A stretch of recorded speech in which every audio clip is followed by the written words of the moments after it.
Ce matin, j'ai même larmoyé dans la voiture en me garant.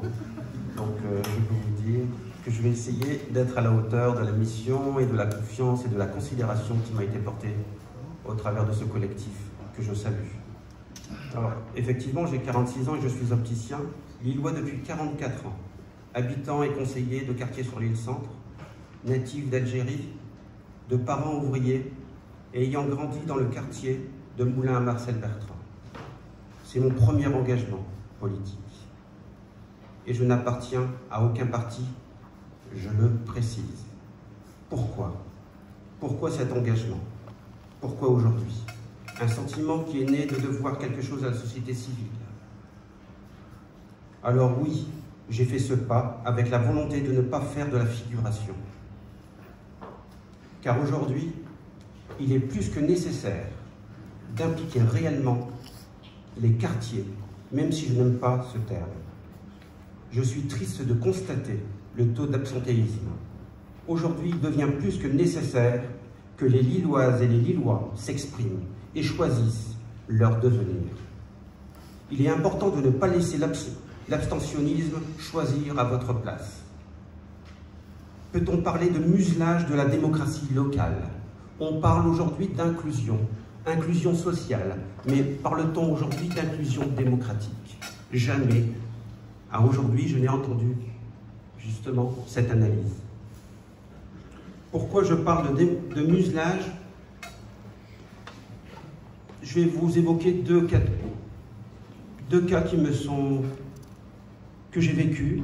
Alors j'ai un ami qui est venu à moi et on discutait un peu de tout et un peu de rien et je lui ai dit tu as vu que cette année j'ai décidé de m'engager au vu des prochaines municipales. Elle m'a dit ah bah, c'est une excellente nouvelle parce que nous avons tant besoin de changement.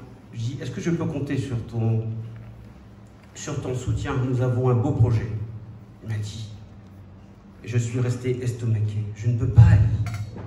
Pourquoi? Martine Aubry m'a donné un HLM. Un logement HLM.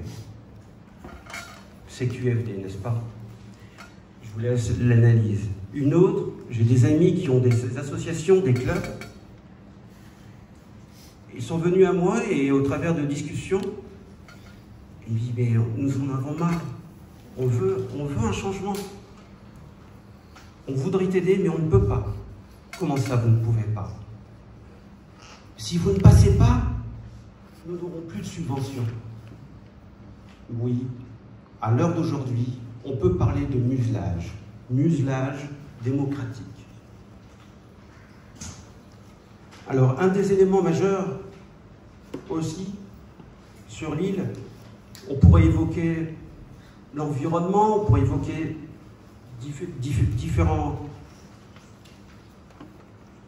éléments qui importent à notre ville. Aujourd'hui, je vais soulever le problème de la sécurité. Une sécurité, ou plutôt, pardon, une insécurité grandissante, où la ville de Lille a toute sa part de responsabilité afin de préserver le bon vivre ensemble. Ce qui n'enlève en rien, bien sûr, la responsabilité régalienne de l'État. J'ai bien fait le choix de suivre le collectif Faire Respirer Lille, qui a cette volonté de travailler avec la société civile dans toute sa diversité, je le précise, une diversité réelle et sérieuse. Alors oui, comment refuser ce pari? Croyons en l'avenir et je peux vous dire, chers Lilloises et Lillois, allons tous le 15 mars, votons pour voter Violette Spilwood.